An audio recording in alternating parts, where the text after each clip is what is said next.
If you got a sick kid, you're not thinking about anything else but a sick child, especially with something this serious. I'm Karen, this is Kendall, and this is her sister Cassie. It was about a year ago, and Kendall, we got in the back seat of the car. I was driving, and she said, "Mommy, I have heart pain."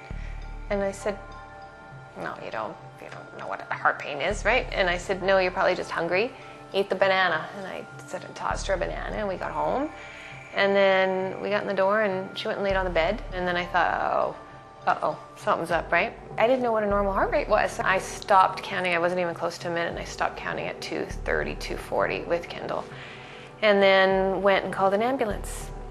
And ambulance came, and it was pretty traumatic. The ambulance guys were saying that they were going to have to use the defibrillator on her because it had been going so long. Supraventricular tachycardia, so SVT. And that's a third electrical current in her heart. So she was born with a third current in her heart. They told us that and said that the beating stops. It just flutters, basically, so no blood gets pumped to the vital organs. The best way to describe it is put a knife in a light socket. Got referred to a heart surgeon, cardiologist, and he confirmed the emergency room's diagnosis of SVT. In talking, you sit down with this cardiologist, and it's fast. It's like, this is the facts, and you got to fly to Edmonton, and we don't do surgery in Winnipeg anymore, and the surgery center is there, the surgery is 6 to 8 hours long, and this will never go away, born with it, she won't outgrow it, and it was just this overload of information all of a sudden. Originally, when I left the doctor's office, I felt like we had to get on a plane and we needed to go to Edmonton and had to have the surgery and didn't know enough about it. We couldn't get a hold of the doctor again, as much as he was great the first time we sat down. They're not going to say, "Oh, come on back in, I'll take another 2 hours to talk to you." It just doesn't work that way when you've got one surgeon in town. We had no way of getting a second opinion in our province. You're doing the research yourself, so you're online at 4 in the morning, we've again only got one doctor here in the whole province that does it, and he's busy, and you can't call with more questions. The pediatrician is a gem here, but it's not a specialty.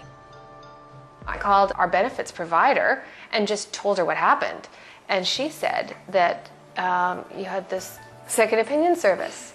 So I called, and then next thing you knew, somebody was listening and taking care and giving us facts, and they knew right away what her attack involved without me having to go into it for the 20th time.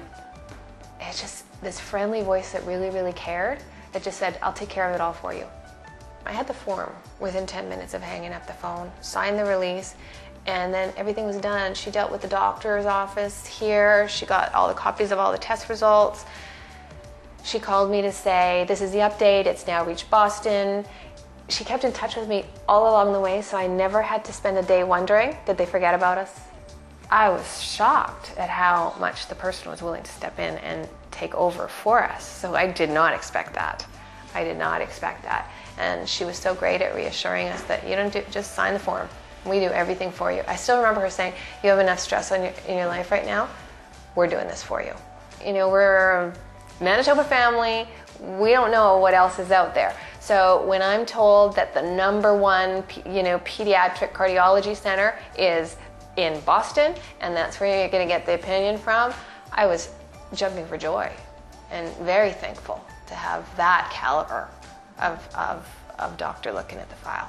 It's like just a handful of days, and we had this big booklet back with a second opinion on it. It was just so detailed and so thorough and so much in layman's terms. After I got that booklet from WorldCare, I stopped doing any research.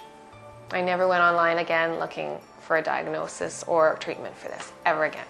So ultimately, the diagnosis was confirmed, but it was confirmed in a way that gave me peace of mind. The last piece in the letter was that the doctor wanted to know how Kendall was doing by Christmas. You actually felt like people did care, and they spent a lot of time. The treatment was very similar, but it was more of a watch and wait, and the report encouraged us and said it was okay to watch and wait, because my gut was to watch and wait. Her dad's gut was to, let's watch and wait, right, before we go racing off and doing heart surgery. So it gave us the confidence to do that. And we're here a year later and nothing else has happened. So as she gets older, she gets stronger. And if that, the surgery has to happen, which it probably will, she's older and stronger, every year. What's changed in the daily routine is that we're living life the way we were living it before the original diagnosis. So the original diagnosis was fear and fear-based.